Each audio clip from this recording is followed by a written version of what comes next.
Salutations à toutes et à tous, Steve, supporter of Marseille. Est-ce que vous allez bien? Je sais pas, enfin, en tout cas, j'espère que la santé, ça va pour tous et que vos proches, la famille, tout le monde va bien. Parce que je crois qu'on peut se rapprocher qu'à ça en ce moment. On va débriefer ce match ensemble. OM Manchester City, deuxième journée de phase de poule de Ligue des Champions.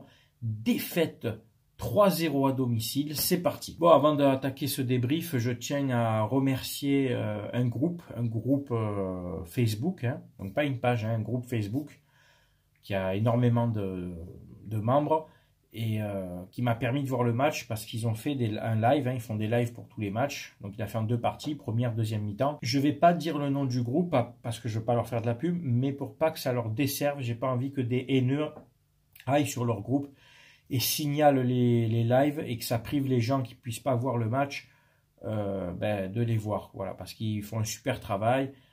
C'était bien filmé. Je sais que tu vas me dire c'est illégal, mais après on fait un peu, c'est une forme de streaming aussi. J'ai essayé de chercher des sites de streaming, j'ai rien trouvé. C'était vraiment, tu sais, ça met que des pubs partout. J'ai galéré. Bref, je te raconte vite fait un peu ma vie. Mais donc je remercie ce groupe. Je dirai pas le nom, mais dans son nom il y a une connotation espagnole. Donc ils se reconnaîtront et merci à vous les gars. Donc c'était en deux parties. Hein. J'ai d'abord regardé la deuxième mi-temps. Ouais, pourquoi? Parce que toute la première mi-temps j'ai galéré à trouver un streaming. À un moment j'ai même fait un petit coucou sur le live de RaFootball que je salue. Mais bon, lui il commente, hein. C'est des lives commentés où il n'y a pas l'image. Et puis voilà, après à force de chercher, tourner, virer, je me suis rabattu sur Facebook et je suis tombé sur leur live. Donc deuxième mi-temps en premier, j'ai regardé la première mi-temps. Après, voilà. Manchester City, c'est un club anglais qu'on n'avait jamais joué en Coupe d'Europe. Tu vois, au moins c'est fait. Et City, voilà, c'était une première et c'est bien, au moins ça varie un peu, ça change. Et puis 3-0, c'est bien pour une première fois. Bon, le plan de jeu d'André Villas-Boas, je te le mets vite fait ici, c'était un 5-3-2.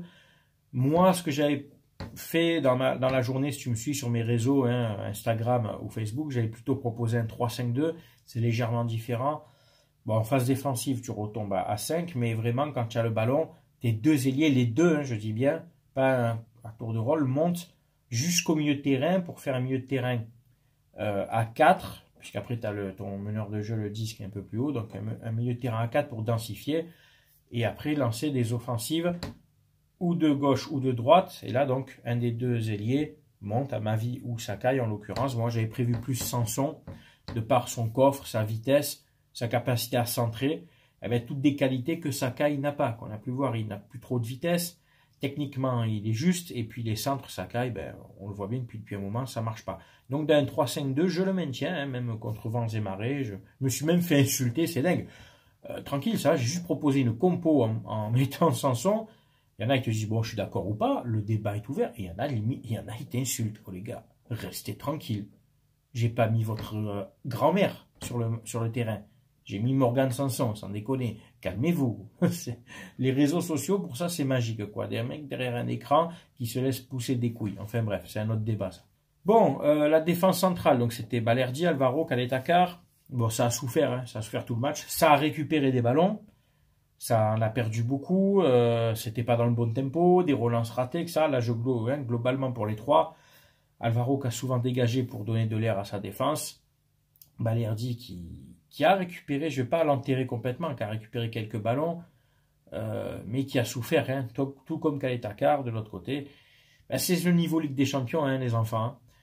Camara qui pour moi a été précieux à la récupération et s'est énormément battu devant le milieu de terrain, mais trop seul, trop esselé. Rongier, c'était un intermittent du spectacle dans ce match.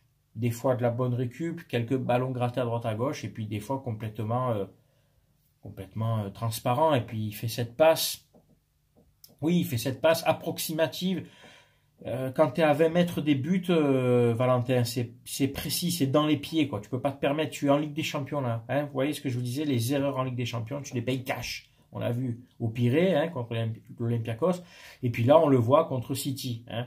Caleta-Car qui manque de vivacité et d'explosivité, qui laisse passer le ballon. Kevin De Bruyne, n'en demandez pas plus. Il la glisse facilement à l'attaquant de City, qui à bout portant fusille Mandanda. Mandanda qui sur les 3 buts s'est pris 3 buts à bout portant. Hein, il ne pouvait pas faire grand chose.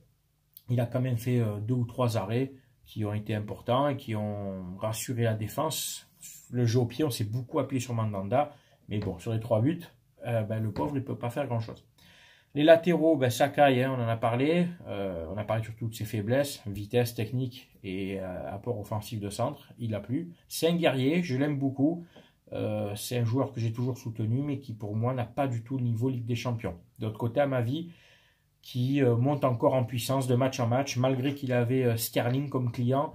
Il a quand même fait son match. Plusieurs fois, il a récupéré les ballons. Il a embêté quelques fois. Alors, il y a des fois, Sterling est passé aussi, parce que voilà, là, c'est le très haut niveau.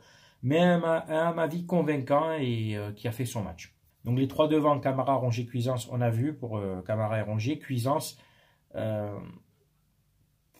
j'ai du mal à analyser son match en fait. Si tu veux, il conserve le ballon, techniquement il est à l'aise, il a très peu pesé à la création offensive du jeu, trop esselé, très peu de bons ballons, et puis qui s'est fait remplacer à la fin du match par Gay pour densifier défensivement le milieu de terrain. Devant, c'était Radonjic, Thauvin. Chacun une frappe dans le match. Radonjic à 20-25 mètres, une belle frappe sèche à ras de terre, mais trop sur le gardien. Et puis Thauvin, cette grosse frappe du gauche à ras du poteau que le gardien a sorti. C'est tout ce qu'on s'est mis sous la dent sur l'ensemble du match. Radonjic a tenté, a fait quelques incursions, il y avait des choses intéressantes, mais trop esselé. C'était pas beau dans ce 3-5-2. Normalement, ma vie devait être plus haut. Il devait y avoir un numéro 10. Cuisance n'était pas assez proche des 2 joueurs offensifs, surtout dans les contre-attaques. Je pense que ça a été mal joué, quoi. Voilà, mal mis en place, mal fait par les joueurs offensifs. Voilà. Thauvin, lui, qui s'est bien battu, surtout en première mi-temps, qui a défendu pas mal, qui a essayé de créer, mais comme je te dis, c'est trop peu, quoi. 2 joueurs offensifs pour 4 défenseurs du niveau de Manchester City, c'était perdu d'avance, quoi. Radonjic, Thauvin ont été remplacés les 2 par la paire magique Benedetto Payet. Et Dieu sait que j'aime Payet, que je l'ai toujours défendu, mais Payet, là, je t'ai bien observé. Tu es rentré, tu as marché. Tu as fait que marcher, aucun pressing, aucune hargne, rien. Est-ce que c'est pour faire payer le coach d'avoir mis sur le banc? J'en sais rien. Enfin, en tout cas, moi, ce que je ressens, c'est qu'il n'y a pas une bonne ambiance dans le groupe. Le groupe vit bien, je pense que c'est plus le cas. Je sens pas vraiment comment on pourrait dire ça, de complicité entre tous les joueurs. Ça se bat pas pour l'autre. Ça joue par séquence. On mise sur exploit individuel. Moi, j'aurais vraiment aimé voir Ake. On dit, ouais, il est jeune. Alors, à vous écouter à Marseille, on n'a jamais le droit de faire jouer les jeunes. Ake, Enrique. Alors, Enrique, oui. Beaucoup me disent, oui, Enrique, il fallait le faire rentrer, qui a 18 ans, mais Ake, non. Cohérence zéro, les gars. Camara a commencé, il était aussi jeune qu'eux. À un moment donné, il faut arrêter dans le football. Là, je vais reprendre une phrase de Mbappé. Pour une fois, il n'a pas dit une connerie. Moi, tu me parles pas d'âge. Si t'es bon, tu joues. Faut arrêter avec ça. Il est trop jeune, on va le griller, si ça. Non, maintenant, dans le football, si tu es bon, tu as 18 ans, 19 ans, 17 ans, Kamavinga, regardez, est-ce que Rennes s'est posé la question? Non, ils le font jouer. Ça, c'est un discours que je veux plus entendre, quoi. On va le cramer. Non, c'est surtout que tu vas le dégoûter à pas le faire jouer. Il n'y a que nous, il n'y a qu'à Marseille où tu vois ça, où il faut vraiment trop préserver les jeunes. Non, c'est bon, les jeunes, ils sont là, ils sont prêts, ils s'entraînent, ils ont des contrats, des agents, ils sont préparés mentalement, psychologiquement. Tu les fais jouer, c'est tout. Surtout quand t'es ancien, t'es pseudo-cadres, t'es mecs d'expérience qui n'en ont pas, des Benedetto de mes couilles. Ouais, je m'énerve, au bout d'un moment, ça rend fou tout ça. Des paillettes qui marchent, qui font pas le job. Ils ne font pas le job, tous ces mecs.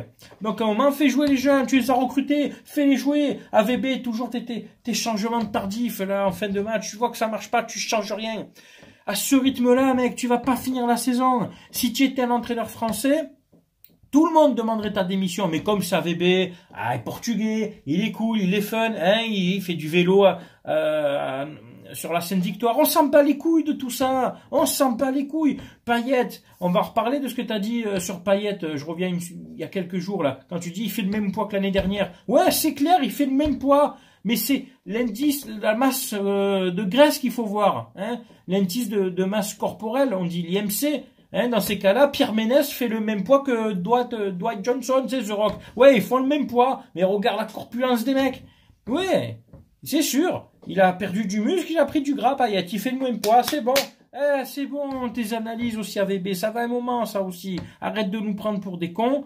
Hein, tu veux trop défendre tes joueurs et tu vas le payer en premier. Hein. C'est toi qui vas te dégager.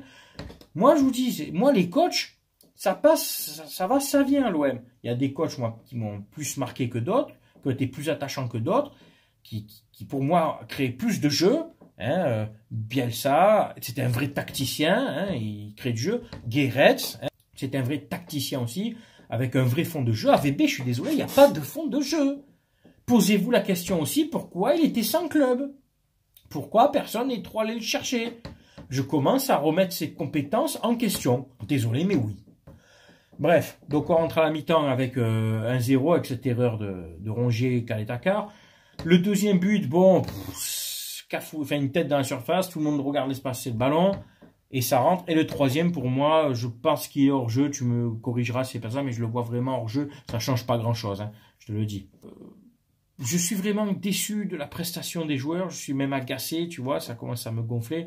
On est à 11 défaites d'affilée en Ligue des Champions, il n'y a pas tu vois, il n'y a pas de hargne, il n'y a pas de dignité, il n'y a pas comment dire, d'égo, quoi. Enfin, défends-toi, fais quelque chose, quoi. 2-0, envoie les pieds, change ton schéma de jeu, passe en 4-4-2, donne tout, quoi. Enfin, fais quelque chose, quoi. Non, il n'y a rien, tu subis, quoi. On va aller jouer à Porto, et comme je l'avais dit il y a quelques semaines quand il y a eu le tirage, prenez pas Porto à la légère. Ne prenez pas cette équipe à la légère. En plus, c'est l'équipe de Villas-Boas, donc je sais pas comment il va être psychologiquement pour aller là-bas, bref.